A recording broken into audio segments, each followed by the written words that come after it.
بسم الله الرحمن الرحيم إن الحمد لله نحمده ونستعينه ونستغفره ونعوذ بالله من شرور أنفسنا وسيئات أعمالنا من يهده الله فلا مضل له ومن يضلل فلا هادي له وأشهد أن لا إله إلا الله وحده لا شريك له وأشهد أن محمدا عبده ورسوله صلى الله عليه وعلى آله وصحابته أجمعين ومن تبعهم بإحسان إلى يوم الدين. Para pendengar radio dakwah salafiyah dan ikhwani talabah rahimani wa rahimakumullah, pada kesempatan yang mulia ini insyaallah ta'ala kita akan melanjutkan kajian kitab Nawaqidul Islam karya Syekh Muhammad bin Abdul Wahhab rahimahullahu ta'ala. Alhamdulillah, kita telah sampai pada pembatal keislaman yang ke-10, pembatal keislaman yang terakhir yang disebutkan oleh al-muallif rahimahullahu ta'ala. Qala al-muallif rahimahullahu ta'ala al-ashir al-i'rad an dinillahi azza wa jalla la yata'allamuhu wa la ya'malu bih. Bagus suaranya. Apa suaranya enggak bagus? Enggak seperti biasanya.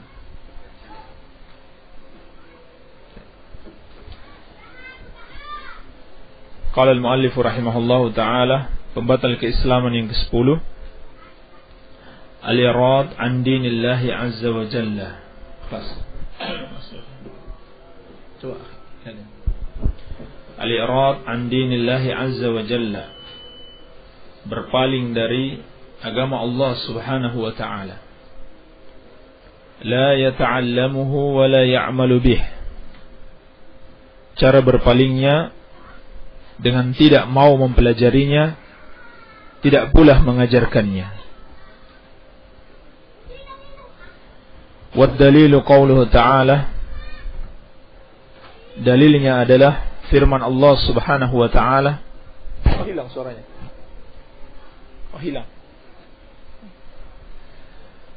Wa man adlamu mimman dzukira bi ayati rabbih thumma a'rada 'anha inna minal mujrimina muntaqimun. Dalil bahwasannya orang yang berpaling dari agama Allah subhanahu wa ta'ala, tidak mau mempelajarinya dan tidak mau mengajarkannya, itu kafir, adalah firman Allah subhanahu wa ta'ala, وَمَنْ أَظْلَمُ مِمَّنْ ذُكِّرَ بِآيَاتِ رَبِّهِ ثُمَّ أَعْرَضَ عَنْهَا. Dan siapakah yang lebih zalim dari orang yang diperingatkan dengan ayat-ayat Rabb-nya kemudian dia berpaling darinya, berpaling dari ayat-ayat tersebut. Inna minal mujrimina muntaqimun. Sesungguhnya kami akan membalas orang-orang yang jahat tersebut. Surat As-Sajdah ayat ke-22. Berkata al-muallif rahimahullahu ta'ala, pembatal keislaman yang ke-10, al-i'rad an dinillahi azza wa jalla la yata'allamuhu wa la ya'malu bih. Berpaling dari agama Allah subhanahu wa ta'ala, yaitu dengan tidak mempelajarinya dan tidak pula mengamalkannya.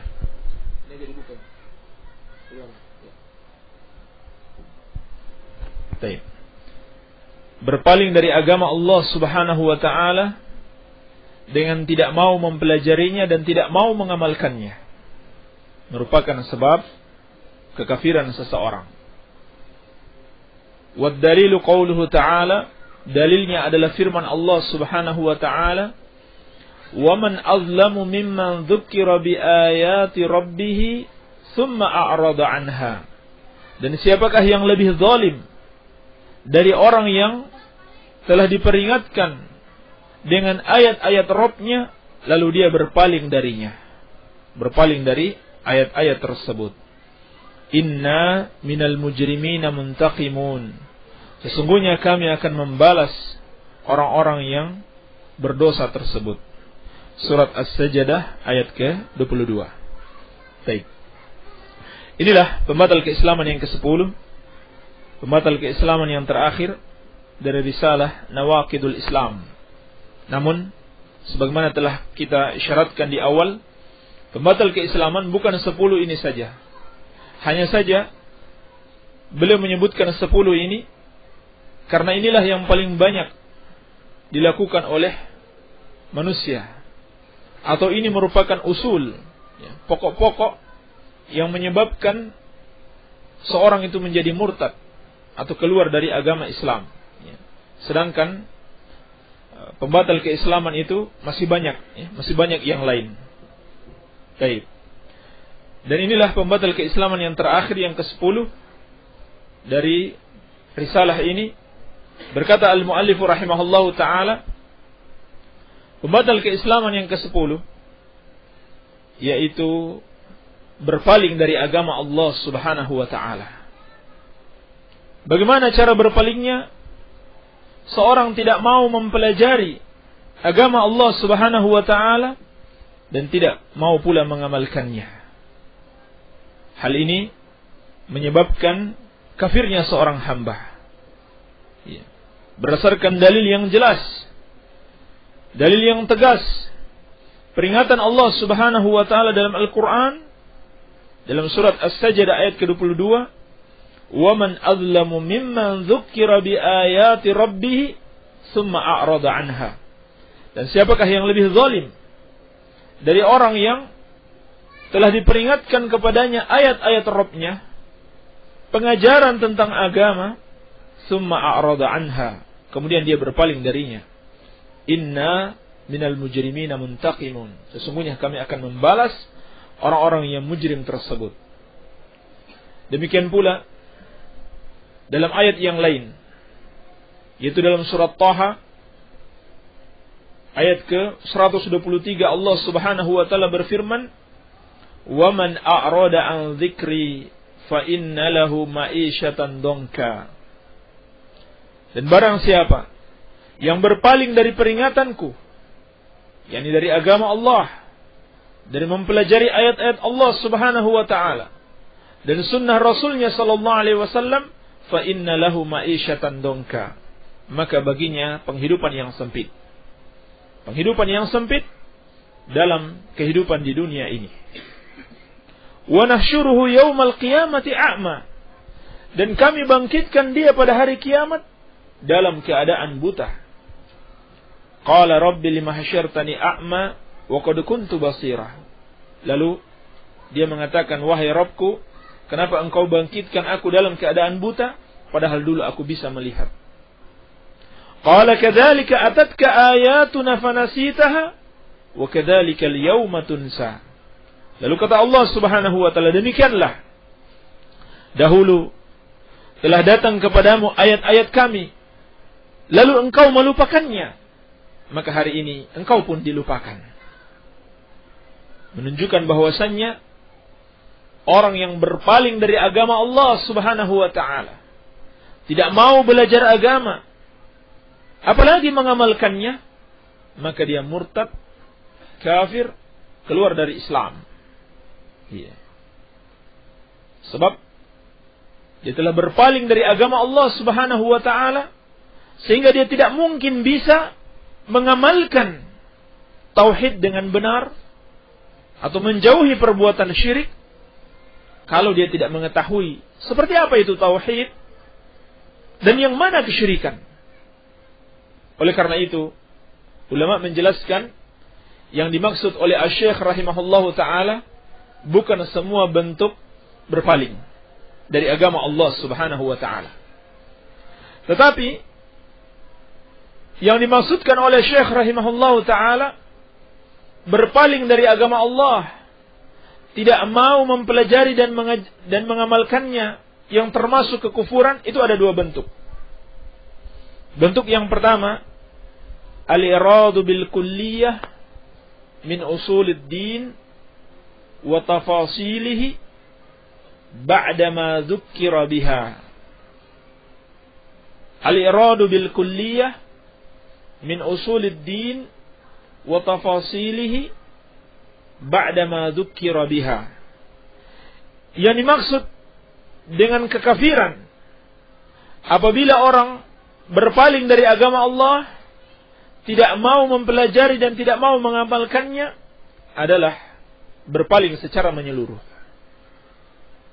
dari pokok-pokok agama dan rincian-rinciannya setelah dia diperingatkan dengannya.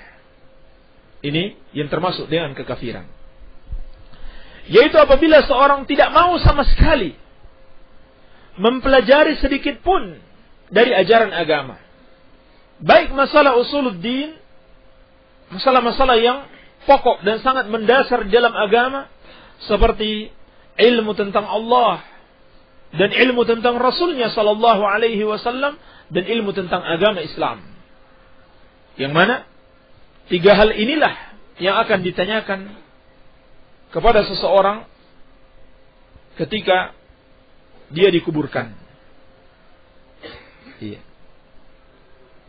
Setelah dia diperingatkan darinya, maka dia kafir kalau tidak mau sedikit pun mempelajari agama Allah Subhanahu wa taala. Oleh karena itu, tidak termasuk kekafiran kalau seorang telah mempelajari perkara-perkara yang sangat penting dalam agama, ya, seperti masalah tauhid, bagaimana mentauhidkan Allah dan bagaimana merealisasikan Muhammadur Rasulullah, lalu dia tidak mempelajari rincian-rincian di dalam permasalahan agama, ya, seperti masalah jual beli dalam Islam, masalah muamalah dalam Islam, masalah hukum-hukum yang berhubungan dengan ilmu waris dan pernikahan, maka seperti ini tidak sampai pada kekafiran, ya, sebab ilmu-ilmu tersebut hukumnya fardu kifayah, ya. Berdosa seluruh kaum muslimin kalau tidak ada yang mempelajarinya, ya. Adapun ilmu tentang Allah, ilmu tentang Rasulnya, dan ilmu tentang rukun-rukun Islam, siapa yang berpaling darinya sehingga dia tidak bisa merealisasikan tauhid dan tidak bisa menjauhi kesyirikan, maka dia kafir. Maka dia kafir, yang tidak mau mempelajarinya. Ba'da ma dzukkira biha, setelah dia diperingatkan. Ya. Artinya setelah dia tahu kewajiban dia untuk mempelajari tauhid, kewajiban dia untuk mengenal Allah Subhanahu wa taala dan menjauhi kesyirikan. Setelah dia tahu, dia tidak mau mempelajarinya. Jadi berbeda keadaannya kalau misalkan seorang yang belum tahu, mungkin baru masuk Islam atau tinggal di daerah pelosok yang tidak memungkinkan dia belajar karena tidak ada dai, tidak ada buku-buku agama, ya, tidak ada ustadz yang mengajarkan, maka yang seperti ini berbeda keadaannya. Tapi bagi orang yang sudah tahu, sudah masuk Islam, mengerti tentang kewajibannya, lalu dia berpaling darinya, maka inilah yang dimaksud oleh Syekh rahimahullah ta'ala, yang kafir, keluar dari agama Islam, kalau dia tidak mau mempelajari ajaran agama secara menyeluruh. Tapi ini bentuk yang pertama. Bentuk yang kedua, kalau seorang berpaling dari agama dengan cara tidak mau mempelajari agama dan tidak pula mau mengamalkannya, disebabkan karena adamur raghbah fil ilm, tidak suka dengan ilmu agama, benci dengan agama, tidak senang dengan syariat Islam, maka ini kafir, murtad, keluar dari Islam.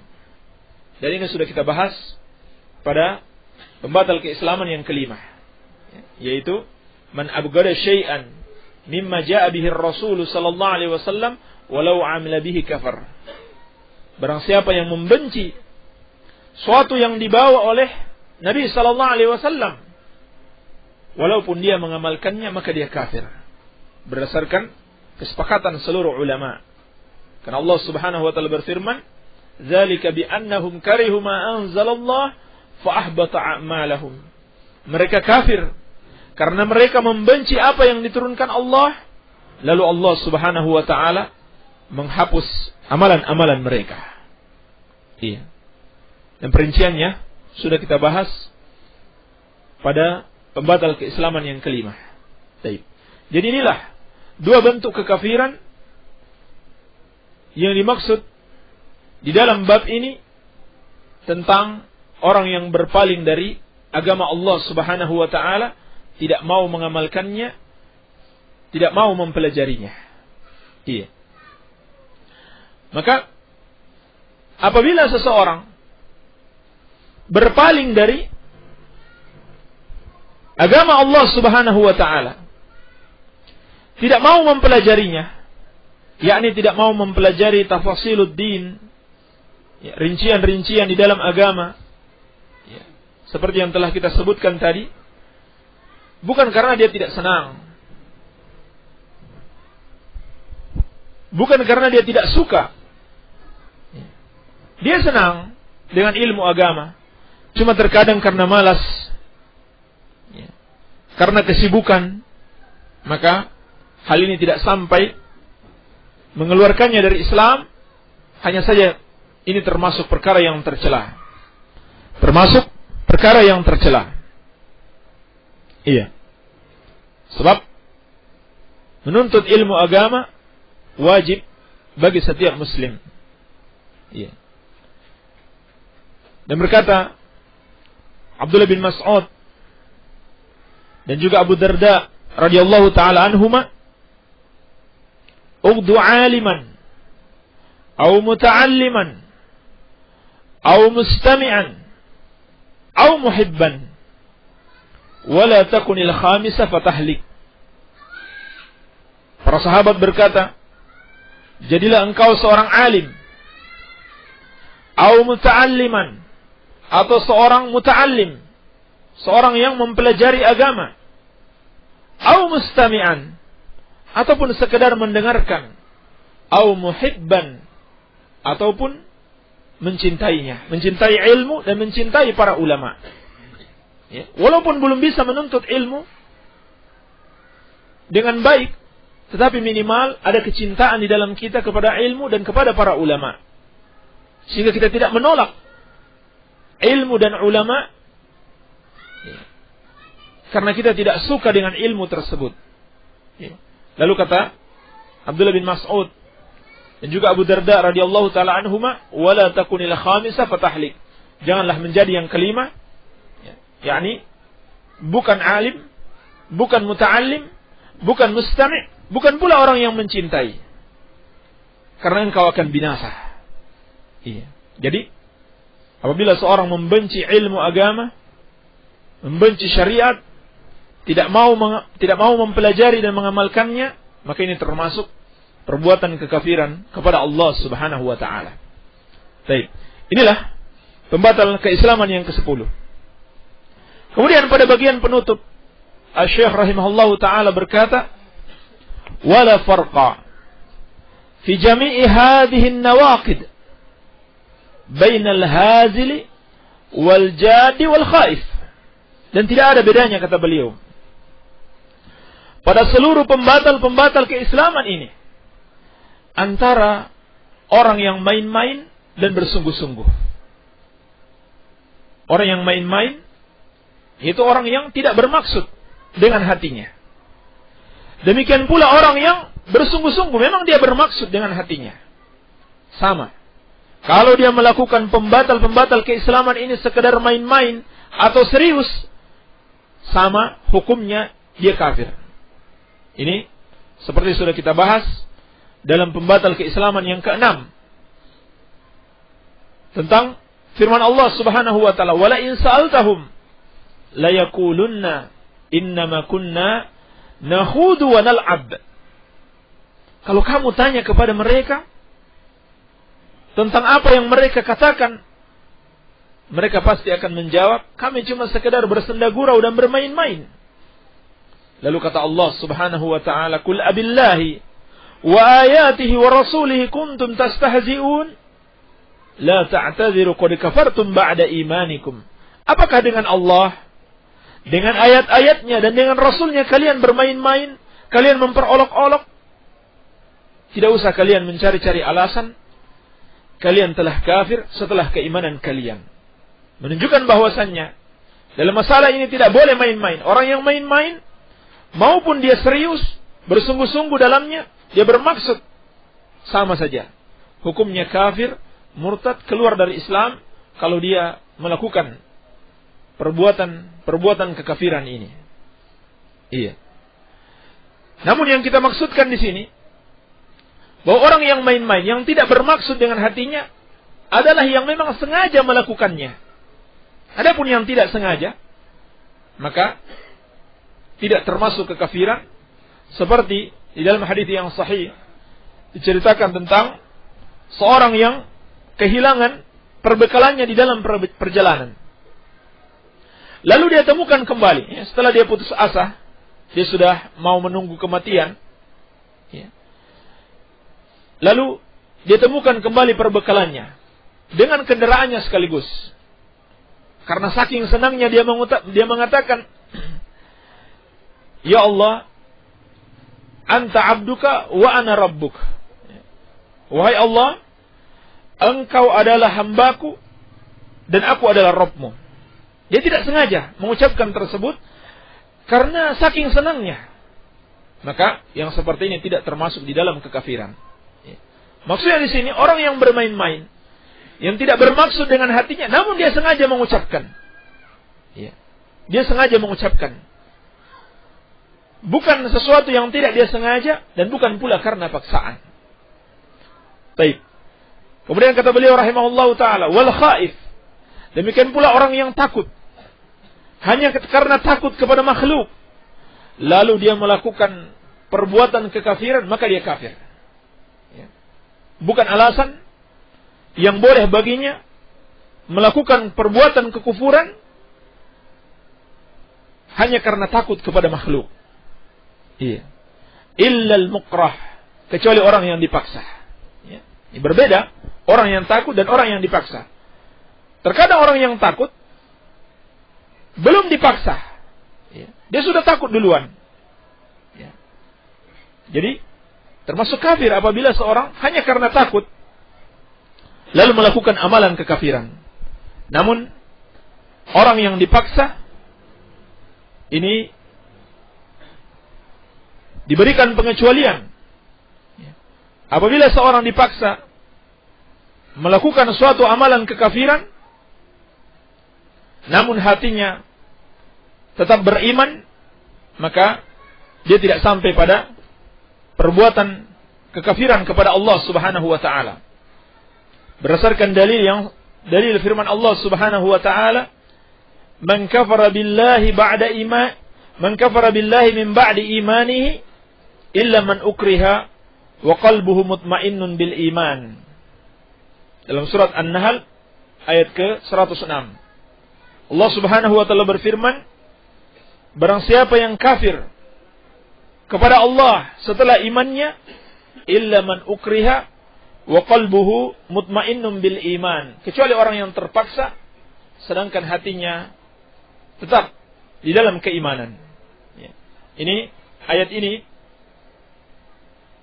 sebab turunnya tentang seorang sahabat yang dipaksa mengucapkan kata-kata kufur kepada Allah Subhanahu wa taala, lalu dia mengucapkan kata-kata kekafiran demi menyelamatkan nyawanya. Maka Allah Subhanahu wa taala mengatakan hal itu tidak mengapa dengan syarat wa qalbuhu mutmainnun bil iman, hatinya tetap dalam keimanan. Baik. Kemudian masalah, manakah yang lebih utama? Apabila seorang dipaksa untuk melakukan kekafiran, apakah dia bersabar walaupun sampai terbunuh? ataukah dia menyepakati secara zahir dan dia melakukan tafsir. Maksudnya melakukan tafsir yaitu mengucapkan ucapan yang dipahami lain oleh orang yang mendengarkan. Iya. Manakah yang lebih utama? Apabila seorang dipaksa melakukan kekafiran, dia bersabar walaupun sampai terbunuh, atau dia ikuti secara zahir namun dia tidak setuju secara batin. Maka Syekh Al-Utsaimin rahimahullahu taala menjelaskan di sini ada perincian. Ini sebenarnya sudah pernah kita bahas dalam kitab Tauhid pada bab ma jaa fi dzabhi li ghairillah. Iya. Kata beliau, perinciannya yang pertama, seorang menyepakati ucapan kekafiran atau perbuatan kekafiran secara zahir maupun batin. Zahirnya sepakat, batinnya juga sepakat dengan paksaan tersebut. Maka ini tidak diragukan lagi adalah kemurtadan dari Islam. Iya, kafir hukumnya. Ini yang pertama, perincian yang pertama. Yang kedua, seorang menyepakati secara zahir namun tidak secara batin. Iya. Dia mengucapkan kata-kata kekafiran karena dipaksa, tetapi hatinya tidak menyetujui paksaan tersebut. Iya. Hatinya sekedar menginginkan agar dia selamat dari paksaan itu, maka ini boleh. Maka yang ini boleh. Iya. Ini perincian yang kedua. Perincian yang ketiga,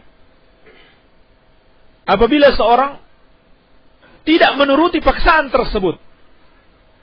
Iya. Baik secara zahir maupun batin sampai dia terbunuh.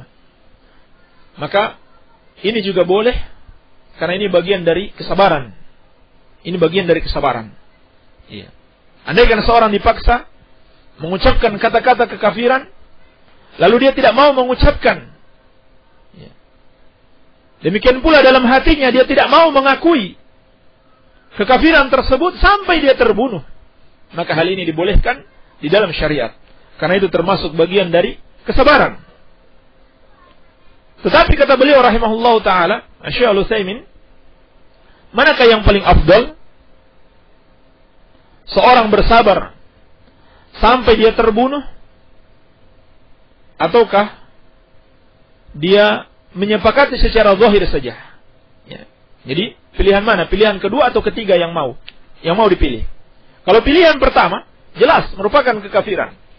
Apabila seorang menyepakati paksaan tersebut secara zahir maupun batin. Ya. Yang dibolehkan pilihan kedua dan ketiga, yaitu menyepakati secara zahir saja, tidak secara batin, atau tidak dua-duanya, walaupun harus terbunuh. Manakah yang lebih utama? Maka kata beliau rahimahullahu taala, di sini juga ada perincian. Iya. Yang pertama, andaikan seorang menyepakati ucapan kekafiran atau perbuatan kekafiran secara zahir, bukan dengan batinnya, lalu itu tidak menyebabkan bahaya bagi agama kaum muslimin, maka yang lebih utama baginya dia memilih yang pertama, yaitu menyepakati secara zahir, tidak secara batin. Ya. Maksudnya tidak berbahaya bagi agama kaum muslimin apabila dia menyepakatinya tidak berpengaruh pada kaum muslimin yang lain. Ya. Seperti dia bukan seorang ulama yang perkataannya diikuti oleh kaum muslimin. Ya. Sehingga kalau dia mengucapkan ucapan-ucapan kekafiran, tidak ada orang yang akan mengikutinya. Berbeda kalau posisinya misalkan seorang tokoh, sehingga kalau dia mengucapkan kekafiran, itu bisa mempengaruhi masyarakat yang lain, bisa mempengaruhi kaum muslimin. Maka apabila seorang dipaksa melakukan kekafiran, lalu dia menyepakati perbuatan atau ucapan tersebut dan tidak membahayakan kaum muslimin, tidak berpengaruh pada kaum muslimin, maka yang afdal baginya, yang lebih utama baginya untuk menyepakatinya secara zahir agar dia selamat. Ya, namun tentunya tidak secara batin. Ya, tidak diyakini dalam hati. Dia melakukan kekafiran, tapi dia tidak meyakininya dalam hati. Cuma demi untuk selamat dari ancaman orang-orang kafir. Ya, terlebih kalau dia merupakan orang yang baik, hidupnya memberikan kemaslahatan kepada kaum muslimin. Ya. Misalkan dia orang yang semangat berdakwah, atau dia seorang yang memiliki harta dan suka berinfak kepada kaum muslimin. Dan bahkan andaikan dia tidak memiliki suatu kemanfaatan kepada kaum muslimin, hidupnya dia di dalam Islam itu masih lebih baik demi untuk menambah amal-amal saleh. Menambah amal-amal saleh. Tapi ini perincian yang pertama. Kemudian yang kedua, andaikan dia menyepakati paksaan tersebut bisa membahayakan agama kaum muslimin, maka tidak boleh. Ya. Tidak boleh dia menyetujui ucapan kekafiran atau melakukan perbuatan kekafiran karena dipaksa oleh orang-orang kafir, jika persetujuannya itu menyebabkan bahaya bagi kaum muslimin. Ya. Seperti dia seorang tokoh, seorang pemimpin, atau seorang ulama, apabila dia mengatakan ucapan kekafiran, bisa jadi kaum muslimin mengikuti ucapannya tersebut. Atau dia melakukan perbuatan kekafiran, orang-orang akan terpengaruh dan menyangka hal itu bukan perbuatan kekafiran kepada Allah Subhanahu wa ta'ala. Maka dalam keadaan seperti ini wajib baginya untuk bersabar. Sebab ini bagian dari jihad fi sabilillah. Apabila seorang dipaksa melakukan perbuatan kekafiran atau mengucapkan ucapan kekufuran, yang mana hal itu bisa mengandung bahaya bagi kaum muslimin, dia tidak boleh menyepakatinya baik secara zahir maupun secara batin. Inilah yang dilakukan oleh Al-Imam Ahmad rahimahullahu ta'ala. Ketika beliau dipaksa untuk mengucapkan bahwasanya Al-Quran itu makhluk, ini ucapan kekafiran. Mengatakan Al-Quran itu makhluk adalah ucapan kekafiran kepada Allah Subhanahu wa ta'ala. Sebab Al-Quran adalah kalamullah. Kalamullah adalah sifat Allah. Dan kalau mengatakan Al-Quran makhluk, itu sama saja mengatakan Al-Quran mengandung kesalahan.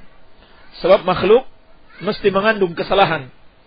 Adapun Allah dan sifat-sifatnya tidak mengandung kesalahan sedikit pun.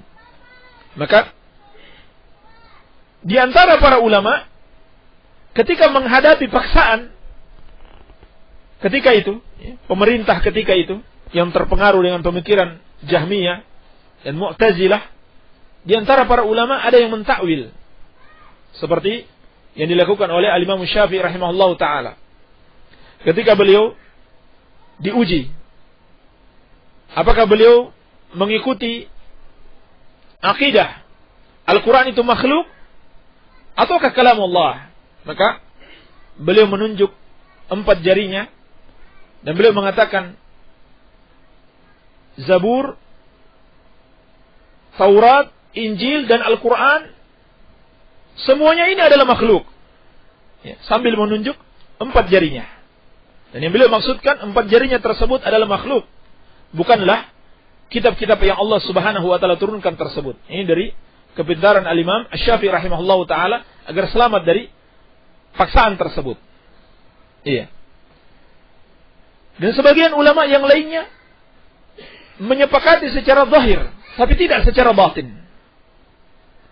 Dan Al-Imam Ahmad rahimahullahu ta'ala di antara yang paling sedikit ulama ketika itu yang tidak menyepakati secara zahir, tidak pula secara batin.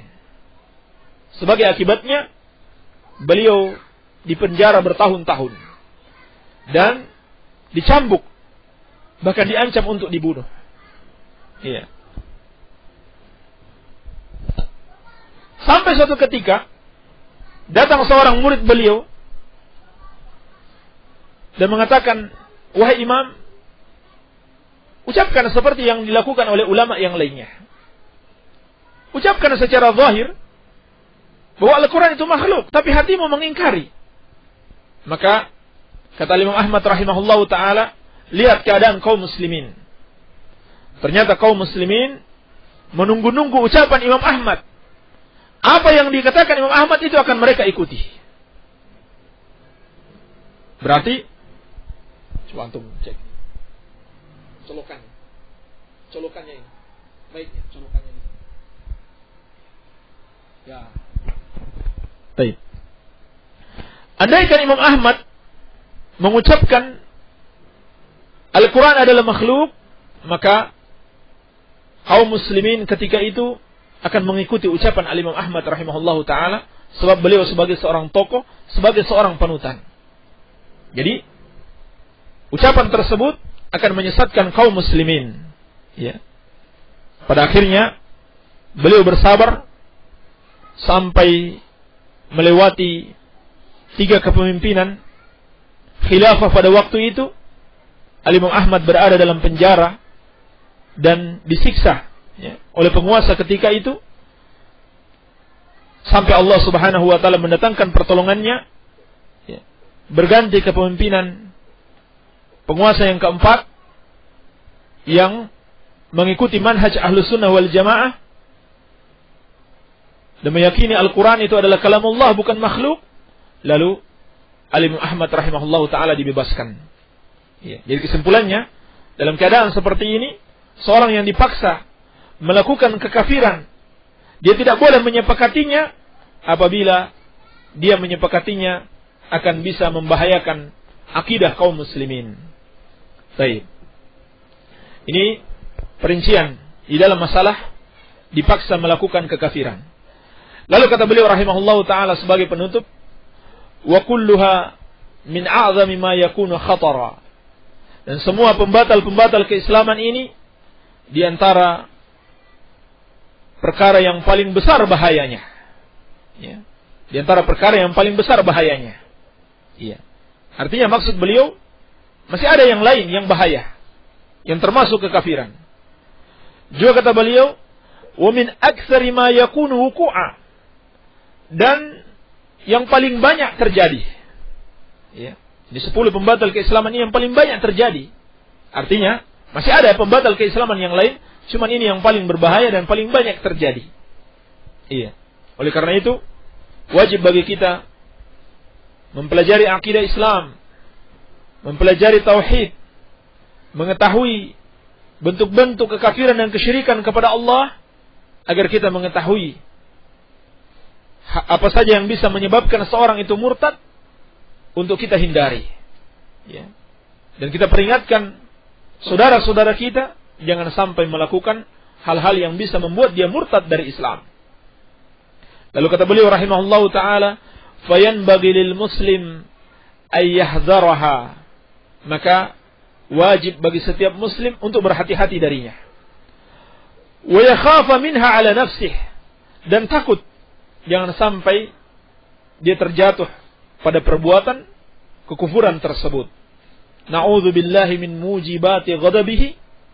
Kami berlindung kepada Allah dari hal-hal yang menyebabkan murkanya, wa alimi iqabihi, dan kerasnya azabnya. Wa sallallahu ala khairi khalqihi Muhammad wa alihi wa sahbihi wa sallam.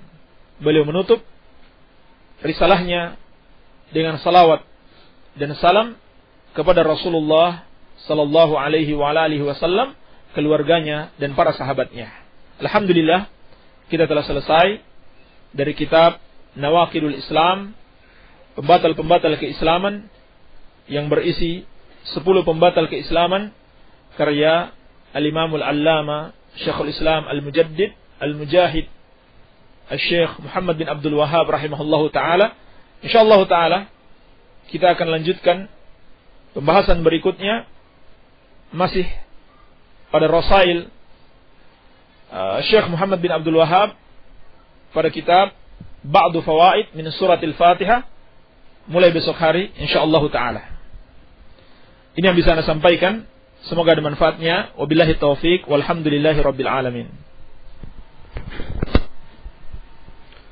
Baik, alhamdulillah para pendengar Radio Dakwah Salafiyah, telah kita dengarkan bersama kajian ilmiah Islamiyah bersama Ustaz Abdul Sofyan. Jazakumullah khairan. Pada pembahasan yang 10 tadi dijelaskan berkenaan dengan al-i'rad an dinillah la yata'allamuhu wa la ya'malu bihi. Pembahasan yang ke-10 dijelaskan tadi, yaitu menjauhnya seseorang, berpalingnya seseorang dari agama Allah Subhanahu wa taala, tidak mempelajarinya dan tidak mengamalkannya. Berpaling yang menjadikan sebab kafirnya seseorang adalah berpaling dari agama Allah Subhanahu wa taala secara menyeluruh, ya. Sama sekali dia tidak mau belajar dan tidak mengamalkan syariat agama ini. Atau berpalingnya seseorang karena dilandasi, karena sama sekali dia tidak menyukainya, ya, karena rasa benci.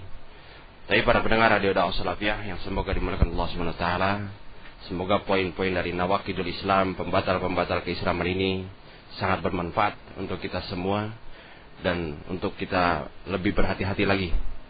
Tapi insyaallah untuk sesi berikutnya kita lanjutkan tanya jawab dan kami persilakan. Ini penyiarnya harus kursus dulu. Kalau si ini yang nyiar tidak ada masalah, siapa? Fikri. Nah, tanyakanlah kalau masalah. Baik. Bismillahirrahmanirrahim. Wassalatu wassalamu ala Rasulillah. Pak, saya mau tanya, mungkin bukan sekarang saatnya untuk menanyakan ini. Tidak apa-apa, yang penting masalahnya masalah agama. Masalah zakat, saya berdiam di lingkungan yang harus bayar zakat fitrah itu ke RT. Itu harus. Dan kalau nggak bayar ke RT itu ditanyakan. Yang menjadikan jalan saya, karena hasil dari zakat fitrah dibagikan kepada yatim piatu, orang janda meskipun mampu. Dan yatim piatu yang sudah keluarga dewasa yang berumur 10 tahun ke atas itu wajib. Mohon penjelasan Bapak Ustaz, kalau memang ada firman Allah, hadis maupun dalil. Terima kasih. Baik. Zakat fitrah atau zakat yang diwajibkan bersamaan dengan berakhirnya puasa Ramadan, ini termasuk kewajiban yang harus kita keluarkan. Iya. Dan juga wajib bagi pemerintah kaum muslimin untuk menarik zakat dari masyarakat, baik secara sukarela maupun paksa. Ini kewajiban pemerintah muslim. Iya.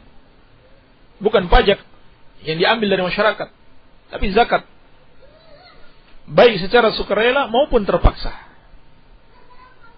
Jadi, bagus kalau ada RT ya, yang mau menarik zakat dari masyarakat. Iya. Baik. Dan tentunya dalam penyaluran zakat tersebut harus diberikan kepada orang yang berhak. Ya. Dan dalam zakat fitrah, yang berhak itu adalah fakir miskin. Seperti dalam hadis Bukhari dari Abdullah bin Abbas radhiyallahu taala anhuma. Hadis Abu Daud. Ya. Dari Abdullah bin Abbas radhiyallahu taala anhuma, Nabi sallallahu alaihi wasallam bersabda, "Zakatul fitri tuhratan lis-sha'i minal lagwi war-rafath wa tu'matan lil masakin." Zakat fitri itu adalah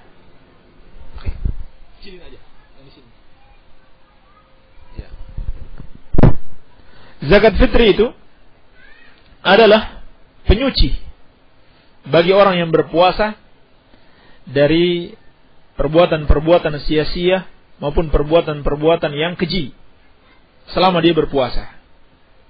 Wa tu'matan lil masakin, dan sebagai makanan bagi orang-orang miskin. Man addaha qabla as-salati fahiya zakatun maqbulah. Barang siapa yang menunaikannya sebelum salat Id, dia adalah zakat yang diterima. Wa man adaha ba'da shalah fahiya shadaqatun minas shadaqat. Nah, siapa yang menunaikannya setelah salat Id, maka dia tidak dianggap sebagai zakat fitrah, hanya dianggap sebagai sedekah biasa. Baik. Maka dari hadis ini jelas bahwa zakat fitrah itu untuk orang miskin. Ya, bukan yang lainnya. Walaupun dalam zakat mal terkadang orang bukan miskin. Ya. Tapi dia misalkan mujahid, orang yang berjihad di jalan Allah Subhanahu wa taala, boleh dikasih zakat mal kepadanya. Tapi untuk zakat fitrah khusus fakir dan miskin. Ya, jadi tidak ada masalah kalau Pak RT ngasihkan zakat itu kepada yatim piatu atau kepada orang dewasa atau kepada janda selama dia berstatus sebagai fakir miskin. Ya, selama dia berstatus sebagai fakir miskin. Baik. Adapun kalau dikasihkan kepada orang-orang yang tidak berhak menerimanya, maka laporkan. Ya, laporkan kepada pemerintah yang lebih tinggi darinya. Baik. Pak Ustadz mau menjelaskan tentang sunnah hayat dan sunnah ab'ad. Nah, apa maksudnya ini? Saya tidak mengerti pertanyaannya. Ya, coba dijelaskan dengan bahasa Indonesia yang lebih jelas. Baik. Pak Ustadz mau tanya, mulai kapan jari telunjuk dipisahkan pada tahiyat? Apakah sejak membaca at-tahiyat atau ketika membaca salawat? Sejak pertama kali.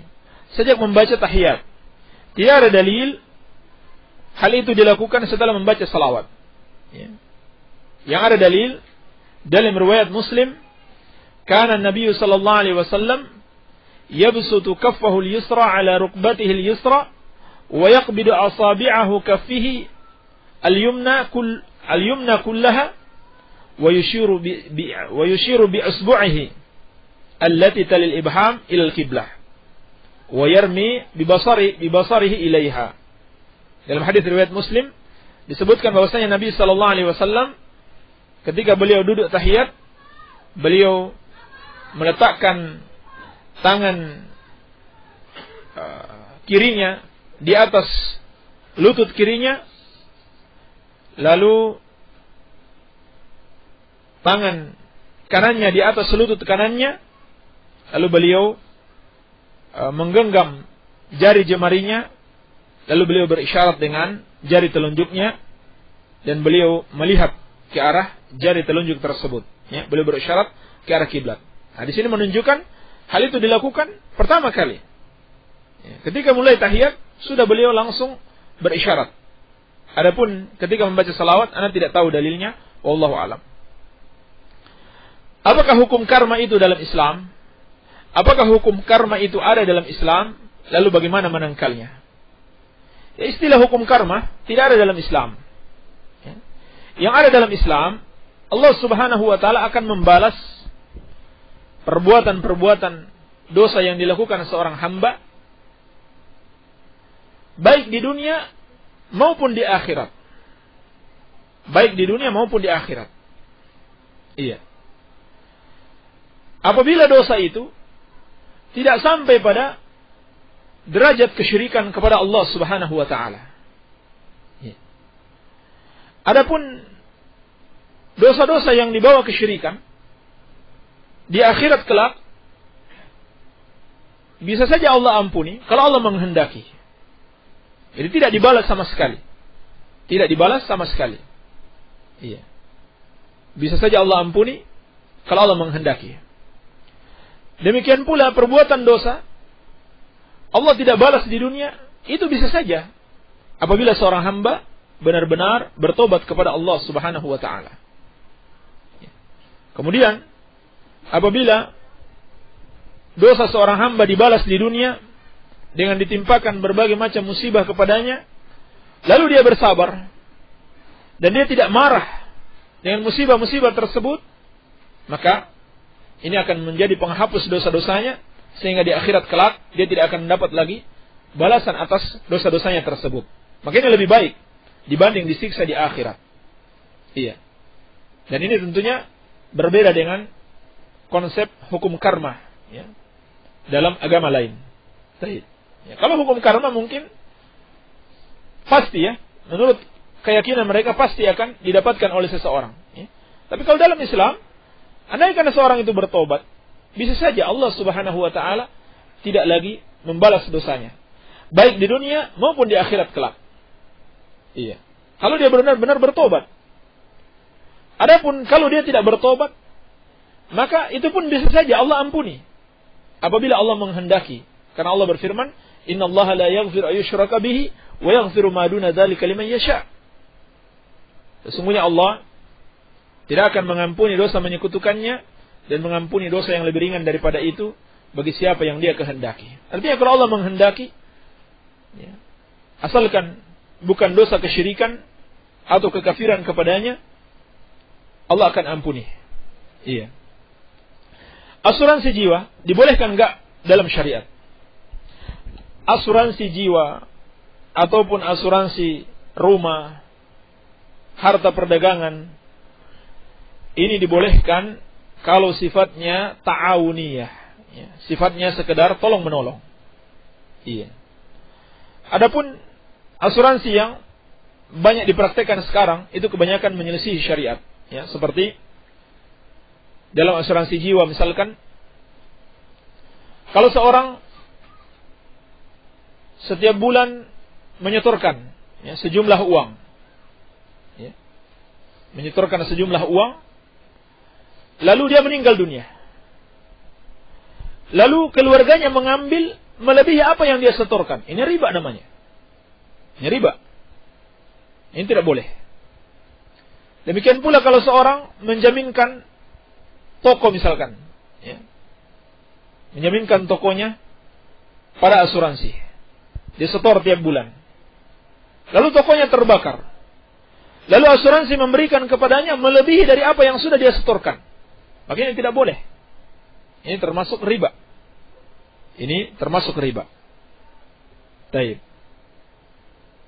Adapun yang dibolehkan itu, ya, kalau asuransi itu diberikan kepada siapa saja, baik yang menyetor maupun yang tidak menyetor, maka ini dibolehkan. Ini sifatnya ta'awuniyah, sifatnya tolong menolong. Atau seorang menyumbangkan kepada asuransi tanpa dia mengharapkan imbalan, tanpa dia mengharapkan balasan. Ini yang sifatnya ta'awuniyah, sifatnya tolong menolong. Iya. Adapun kalau dia menyetor sedikit, lalu dia mengambil lebih dari setorannya, maka ini termasuk riba. Ini termasuk riba. Sama saja, tidak ada bedanya dengan orang yang menabung di bank kemudian mendapat bunga. Iya. Dan terkadang yang seperti ini, ya, mereka sengaja, ya, karena tahu mau dapat asuransi yang jumlahnya lebih besar dari apa yang sudah dia setorkan, tokonya sendiri dibakar, ya, rumahnya sendiri dibakar. Ini terkadang mereka lakukan yang sengaja. Baik, ya, tidak dibolehkan dalam syariat. Ustaz, di tempatku seorang dukun yang memakai nama Islam sangat dipuja-puja. Bukankah ini menyesatkan dan menodai Islam? Tapi mengapa tak pernah ada yang melarangnya dari golongan manapun, termasuk dari yang menamakan diri pembela Islam? Tolong dijelaskan, sebab ini sangat memprihatinkan sekali. Hamba Allah dilakbok. Ya, telah kita jelaskan berulang-ulang bahwasanya perdukunan termasuk bentuk kekafiran dan kesyirikan kepada Allah Subhanahu wa taala. Ya, dia sesat lagi menyesatkan. Iya. Adapun orang-orang yang tidak melarangnya itu karena mereka tidak tahu. Walaupun mereka menamakan diri pembela Islam, dan memang kebanyakan mereka jahil, hanya berbekal semangat. Ya. Orang-orang yang menamakan diri mereka sebagai pembela Islam, lalu melakukan amar ma'ruf nahi munkar yang tidak berdasarkan ilmu, mereka hanya bermodal semangat, tapi tidak memiliki ilmu, sehingga mereka tidak bisa membedakan atau tidak bisa mengetahui bentuk-bentuk kemungkaran, dan tidak bisa mengetahui mana kemungkaran yang lebih besar yang harus diberantas. Ya.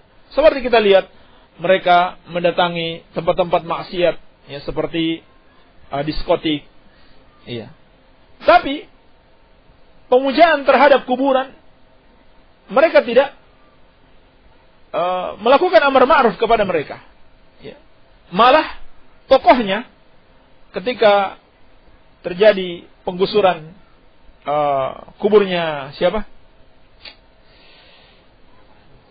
Mbah Priok. Ya. Kuburnya Mbah Priok. Malah tokohnya, tokoh pembela Islam ini, yang mengaku tokoh pembela Islam, yang dia suka menghancurkan tempat-tempat maksiat, ya, tempat-tempat diskotik, ya, bar dan sebagainya, dia turut membela. Ya. Dia turut membela orang-orang yang membela kuburan tersebut. Ya. Tidak mau kuburan tersebut dihancurkan, dipindahkan. Ini karena apa? Karena kebodohan. Hanya bermodal semangat. Sehingga yang lebih mungkar dalam Islam justru tidak mereka usahakan untuk dihilangkan. Yang lebih ringan daripada itu yang mereka berusaha untuk menghilangkannya. Itu pun dengan cara yang salah. Ya, melakukan kekerasan di dalam merubah kemungkaran itu haknya pemerintah. Haknya pemerintah kaum muslimin, bukan hak masyarakat kaum muslimin. Baik. Jadi hal itu tidak mereka lakukan karena kebodohan. Maka kita yang sudah tahu, maka kita berusaha, jangan diam. Kalau kita sudah tahu hal itu kemungkaran, kita berusaha, jangan diam. Iya. Kita jelaskan kepada masyarakat, dan kita nasihati kepada dukun itu sendiri untuk meninggalkan perbuatannya. Demikian pula kita nasihati masyarakat agar jangan tertipu dengan dukun tersebut. Baik.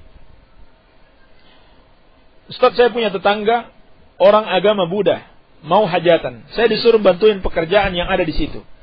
Seterusnya, sedangkan saya agamanya Islam. Gimana Ustaz? Mohon dijawab. Ini kesalahan dari dua sisi. Sisi yang pertama, bekerja kepada orang kafir sebagai pembantu mereka, hal ini tidak dibolehkan dalam Islam. Sebab di situ mengandung penghinaan diri, ya, dan penghormatan kepada mereka. Seperti yang dijelaskan oleh Syekh Shalih Al-Fauzan, hafizahullah ta'ala. Ini pekerjaan bersama orang kafir yang mengandung penghinaan diri ataupun penghormatan kepada mereka. Tidak boleh. Iya. Kemudian yang kedua, sudah dimaklumi, hajatan-hajatan yang mereka adakan atau acara-acara yang mereka buat, di dalamnya terkandung perbuatan-perbuatan maksiat. Ya. Seperti ikhtilat, campur baur antara laki-laki dan wanita. Belum lagi lagu-lagu dan alat-alat musik. Belum lagi mengganggu lalu lintas. Belum lagi mengganggu tetangga-tetangga. Iya. Maka kalau kita tolong-menolong dengan perbuatan tersebut, itu termasuk tolong-menolong di dalam dosa. Maka jangan dilakukan. Baik. Kang, di Banjar, radio Salafinya kena roaming, nggak bisa dengar. Tanya jawab. Ini kita mohon maaf, karena memang peralatan kita yang seadanya, ya, sehingga ditimpa oleh siaran radio yang lainnya. Iya. Mudah-mudahan Allah Subhanahu wa taala berikan keluasan rezeki sehingga bisa meningkatkan peralatan kita. Baik. Ini nomor RDS bukan? Anda ngasih pertanyaan kok belum dijawab. Nah, ini juga masalahnya kembali kepada peralatan yang kami miliki. Sebab kalau mati lampu, karena kita tidak punya UPS untuk menyimpan listrik, maka pertanyaan yang sudah ditulis itu terhapus. Iya. Dan mati lampu itu pun bukan karena PLN yang matikan. Karena daya listrik di sini tidak mencukupi. Iya. Daya listrik di sini tidak mencukupi sehingga sering mati lampu. Baik. Maka ini kita mohon maaf karena keterbatasan peralatan yang kami miliki. Mudah-mudahan Allah Subhanahu wa taala memberikan keluasan rezeki sehingga bisa kita beli peralatan yang lebih baik lagi. Baik. Dan kalau ada pertanyaan yang belum dijawab, silakan dikirim lagi. Silahkan dikirim lagi. Ya. Karena kemungkinan pertanyaan yang sebelumnya itu terhapus. Baik. Ustaz, bagaimana penjelasan tentang berita terjadinya 5 masjid dibakar di Medan? Ketika gereja dibakar, umat Islam divonis suka melakukan kekerasan. Giliran masjid yang dibakar, tidak ada yang menyebut umat agama lain sebagai umat yang intoleran. Dalam manhaj Ahlus Sunnah wal Jamaah, apa yang harus dilakukan oleh kaum muslimin? Ya. Kaum muslimin wajib membela masjid mereka, ya, dari orang-orang yang mau merusaknya. Iya, wajib membelanya. Sebagaimana mereka membela diri dan harta-harta mereka. Dan dalam membela diri tidak perlu izin pemerintah. Tidak perlu izin pemerintah. Iya. Karena kita sifatnya membela diri. Dan kalau ditemukan orang yang membakarnya, maka diserahkan kepada pihak yang berwenang, kepada pemerintah kaum muslimin. Iya, wallahu a'lam. Apakah perbedaan antara kafir dengan kufur? Seperti kufur nikmat. Apa hukumnya sama juga? Kafir itu adalah orang yang melakukan kekafiran. Sedangkan kufur adalah perbuatannya. Kufur adalah perbuatannya. Adapun kufur nikmat itu ada yang sampai menyebabkan keluar dari Islam, ada yang tidak menyebabkan keluar dari Islam. Ya, seperti sudah kita bahas dalam kitab Tauhid. Kufur nikmat yang menyebabkan keluar dari Islam, kalau seorang mengingkari itu nikmat dari Allah, dia meyakini nikmat itu dari makhluknya, ya, pemberian dari makhluknya atau ciptaan makhluknya, maka ini kafir, keluar dari Islam. Tetapi kalau dia mengakui nikmat itu dari Allah, bukan dari makhluk, hanya saja dia tidak mensyukurinya, seperti dia tidak menggunakan nikmat itu untuk taat kepada Allah, maka ini tidak sampai pada kekafiran atau mengeluarkan dia dari Islam. Baik. Apa Ustaz, jika kita akan memakai jasa transfer dan menyimpan sebentar pada bank, yang benar lebih sedikit mudaratnya memilih bank konvensional seperti Mandiri atau bank syariah seperti bank Muamalah dan bank syariah Mandiri? Anda melihat sama saja, ya, sama saja mudaratnya. Bahkan bank yang berlabel syariah dan muamalat bisa saja lebih berbahaya. Sebab ini penipuan, ya, mengatasnamakan Islam, tapi sistemnya bukan Islam. Bukankah itu penipuan terhadap agama dan kaum muslimin? Ini justru lebih berbahaya dibanding yang sudah jelas-jelas kita tahu, ya, sudah jelas-jelas kita tahu ini bank riba. Yang penting di sini kita tidak mengambil ribanya, itu saja. Wallahu a'lam.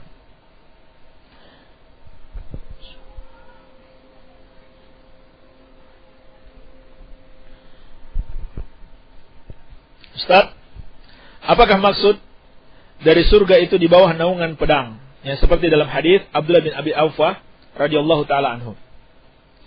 Dalam riwayat Bukhari dan Muslim. Hadisnya sahih.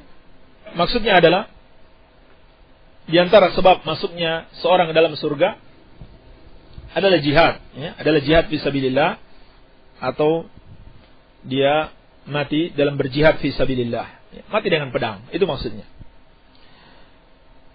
Bagaimana menurut manhaj Ahlus Sunnah wal Jamaah dalam menghadapi berita ini?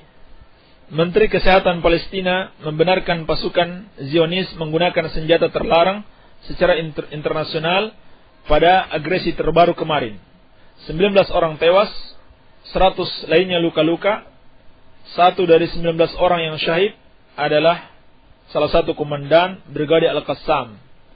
Zionis juga menyerang para pekerja kesehatan dan melukai sedikitnya 2 orang paramedis pada agresi kali ini. Ya, sudah dimaklumi dan telah difatwakan para ulama. Ini bentuk kezaliman. Bentuk kezaliman orang-orang Yahudi kepada kaum muslimin. Iya. Maka wajib bagi kaum muslimin untuk tolong-menolong, membantu saudara-saudara kita yang ada di Palestina. Wallahu a'lam. Ustaz, boleh enggak memperjualbelikan mata air? Ya. Kalau mata air itu diusahakan, ya, digali dengan jerih payah dan dana yang dikeluarkan, maka tidak apa-apa. Ya, seperti PAM, perusahaan air minum. Ini tidak apa-apa. Tapi kalau mata air itu muncul dengan sendirinya, ya, tidak bisa seorang menguasai air tersebut secara individu, lalu tidak mau membagi kepada orang lain, ya, kecuali dengan upah. Ya, sebab Nabi sallallahu alaihi wasallam bersabda, "Al-muslimuna syuraka'u fi thalath." Al-muslimuna syuraka'u fi thalathin. Al-ma' wal-kala' wan-nar. Kaum muslimin wajib bersyirikat, bergabung dalam 3 perkara. Pada air, pada rumput dan api. Air, rumput dan api. Ini tidak boleh dikuasai oleh seseorang. Iya. Harus dibagi-bagi, digabung. Ya, dibagi-bagi pada seluruh kaum muslimin. Kecuali dalam mendapatkan itu dengan jerih payahnya. Misalkan dia pergi mengumpulkan rumput-rumput, ya, atau dia menyewa, maka boleh dia dijual kembali. Demikian pula air. Kalau dia berusaha menggali atau dia menyewa orang untuk menggali, tidak apa-apa dia dijual. Ya, seperti yang terjadi pada perusahaan air minum negara. Baik. Nabi SAW mengancam, seperti dalam hadis yang sahih, orang yang tidak mau membagi air yang dia miliki. Ya. Maka Allah Subhanahu wa ta'ala tidak akan berbicara kepadanya, tidak akan melihatnya dengan pandangan rahmat, dan Allah tidak akan menyucikannya. Ya.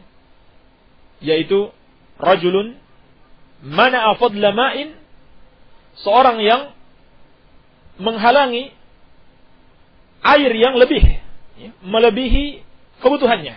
Ya, misalkan kita punya sumur di rumah dan kita pakai sudah cukup, masih tersisa banyak, lalu dihalangi orang lain untuk memanfaatkannya, maka Allah Subhanahu wa ta'ala mengancam dengan azab yang pedih pada hari kiamat. Iya. Lalu di hari kiamat Allah mengatakan kepadanya, "Al-yawma amna'uka fadli kama mana'ta fadla ma lam ta'mal yadak." Pada hari ini, pada hari kiamat, aku halangi engkau dari keutamaanku, sebagaimana engkau telah menghalangi kelebihan yang aku berikan kepadamu, padahal bukan dari hasil usahamu. Iya. Jadi seorang punya air sumur di rumah, tidak boleh dia menghalangi orang lain untuk mengambilnya kalau dia sudah tercukupi kebutuhannya. Kalau dia sudah tercukupi kebutuhannya. Baik. Pak Ustaz, siapakah Ya'juj dan Ma'juj dari Kaswa Majnang? Ya'juj dan Ma'juj itu adalah satu bangsa perusak, seperti yang diceritakan dalam surat Al-Kahfi. Ya Dzal Qarnain, inna Ya'juj wa Ma'juj mufsiduna fil ard. Wahai Dzul Qarnain, sesungguhnya bangsa Ya'juj dan Ma'juj itu melakukan kerusakan di muka bumi. Fahal naj'alu laka kharjan ala an taj'ala bainana wa bainahum sadda? Maukah engkau kami berikan sebuah pembayaran untuk menjadikan antara kami dengan mereka sebuah penghalang, yakni dipenjara mereka. Ini kisah tentang bangsa Ya'juj dan Ma'juj. Pada akhirnya Dzulqarnain membuat sebuah penjara besar untuk mereka dari besi dan tembaga, sehingga mereka tidak bisa menembus penjara tersebut untuk berbuat kerusakan di muka bumi lagi. Tetapi Allah Subhanahu wa ta'ala telah menetapkan sebelum terjadi hari kiamat, menjelang terjadi hari kiamat, benteng atau penjara yang mengurung mereka itu akan terlepas, ya, sehingga mereka bebas. Ya, diceritakan dalam surat Al-Anbiya, hatta idza futihat Ya'juj wa Ma'juj wa hum min kulli hadabin yansilun. Ya, sampai ketika terbuka penjara Ya'juj dan Ma'juj, mereka turun, ya, dari tempat yang tinggi, ya, mengalir, ya, secara cepat dari tempat yang tinggi. Ya, untuk apa? Untuk berbuat kerusakan lagi di muka bumi. Ya. Sampai pada akhirnya Nabi Isa alaihissalam berdoa kepada Allah Subhanahu wa ta'ala agar Allah menghancurkan mereka, lalu mereka dibinasakan oleh Allah Subhanahu wa ta'ala. Baik. Pak Ustaz, sebaiknya kalau motong hewan, hewannya menghadap kemana? Apa hadisnya ada apa enggak? Dari Asrari di Sidareja. Tidak ada hadis yang sahih tentang menghadapkan binatang sembelihan ke arah kiblat.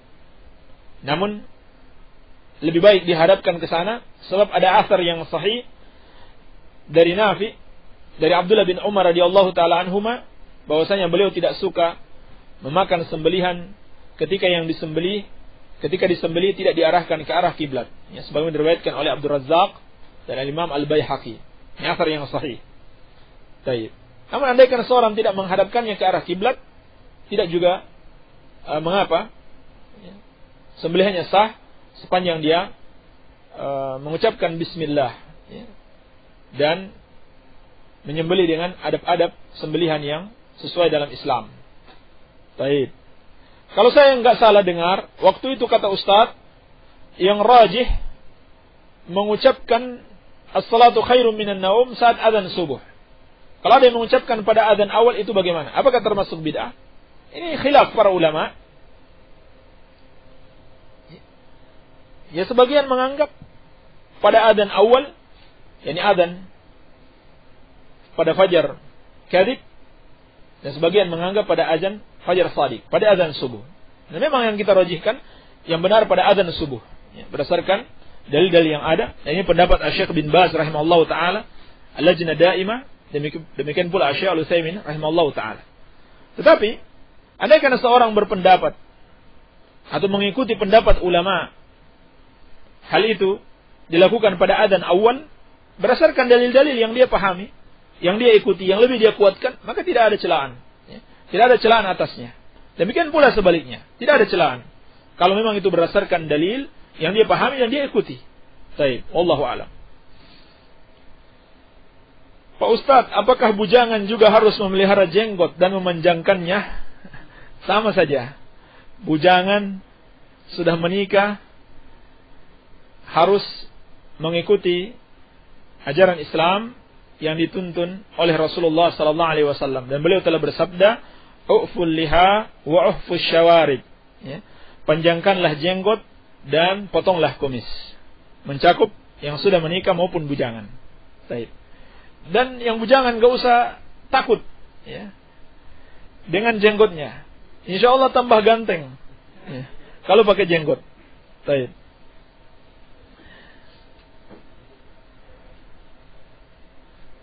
Sudah azan, tidak ada yang datang. Apakah boleh iqamah sendiri dengan pengeras suara? Bagaimana menyikapi kondisi tetangga atau masyarakat seperti itu? Tidak apa-apa insyaallah ta'ala, agar mereka tahu, ya, bahwa sekarang sudah mau sholat, mudah-mudahan mereka datang. Iya. Bagaimana menyikapi kondisi seperti itu? Dengan dakwah, dengan nasihat. Ya, datangi satu persatu, temui, kemudian sampaikan nasihat-nasihat. Baik. Apakah laki-laki berambut panjang sepundak termasuk sunnah?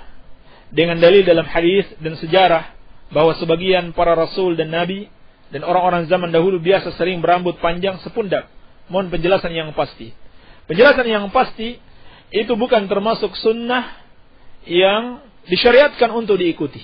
Sebab itu hanya kebiasaan yang ada pada masyarakat ketika itu.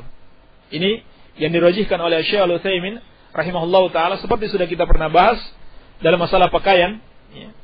Dalam syarah Hilya Thalibul Ilmi, Syekh rahimahullahu taala menjelaskan bahwasanya yang sunnah adalah mengikuti perbuatan Nabi, yaitu perbuatan beliau mengikuti kebiasaan masyarakatnya sepanjang kebiasaan itu tidak dosa. Iya, sepanjang kebiasaan itu tidak dosa. Baik. Jadi ini yang sunnah. Jadi bukan termasuk sunnah yang seperti itu, wallahu alam. Apa arti surat Al-Baqarah ayat pertama Alif Lam Mim? Ada artinya apa enggak? Ana belum tahu artinya. Nanti dilihat pada penjelasan para ulama. Wallahu alam. Ustaz, nama saya Suryati. Apa artinya? Mohon dijawab. Ini saya tidak tahu juga. Bukan dari bahasa Arab. Sepertinya bukan dari bahasa Arab. Ya. Kalau ini bahasa Jawa, silakan tanyakan pada ahli bahasa Jawa. Ya. Atau bahasa Indonesia, tanya pada ahli bahasa Indonesia. Kalau maknanya jelek, maka diganti. Kalau memang maknanya jelek, tidak bagus, maka harus diganti. Baik. Pak Ustadz, bila bertamu ke keluarga tapi masih ada TV, karena mereka masih biasa, kami ke sana TV itu dalam keadaan menyala. Kami masuk biasa ngobrol, tapi TV yang kadang kelihatan acara TV tersebut, apakah saya berdosa? Kalau kita sengaja melihat acara TV yang terdapat maksiat di situ, seperti wanita-wanita yang berpakaian tapi telanjang atau tidak menutup auratnya, dengan sengaja kita melihatnya, maka jelas berdosa. Baik. Wahai Ustaz, apakah yang dimaksud dengan ittiba? Ittiba itu artinya mencontoh Rasulullah sallallahu alaihi wasallam. Iya. Mencontoh Rasulullah sallallahu alaihi wasallam. atau mencontoh ulama berdasarkan dalil. Itu artinya ittiba. Kita mencontoh ulama karena kita tahu ulama itu melakukannya dengan dalil. Adapun taklid, kalau kita sekedar ikut-ikutan tanpa mengetahui dalilnya. Kemudian jika terlambat dalam mengerjakan salat subuh, karena terlambat bangun, maka apakah boleh juga mengerjakan salat fajar dan salat qabliyah subuh? Tidak apa-apa insyaallah taala sepanjang masih ada waktunya. Kalau waktunya sudah mepet, maka salat subuh saja yang dikerjakan. Baik.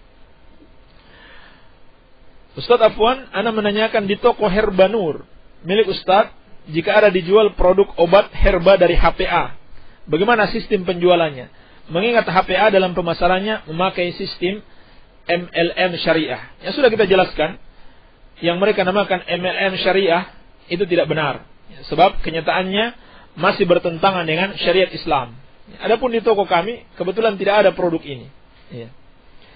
Bagaimana hukumnya ta'addud, tapi sang istri milih untuk diceraikan? Bagaimana kalau seperti apa kita harus memilih mana yang paling aslah, yang paling bermaslahat? Ya jelas, kita harus memilih mana yang lebih bermaslahat. Apakah mau poligami ataukah cukup dengan satu istri? Namun ini kembali kepada hukum. Kembali kepada hukum poligami itu sendiri. Hukum poligami sama dengan hukum menikah. Dan hukum asalnya menikah itu poligami. Seperti kata Syekh bin Baz rahimahullahu taala, berdasarkan firman Allah Subhanahu wa taala, "Fankihu ma taba lakum minan nisa mathna wa thulatha wa ruba'."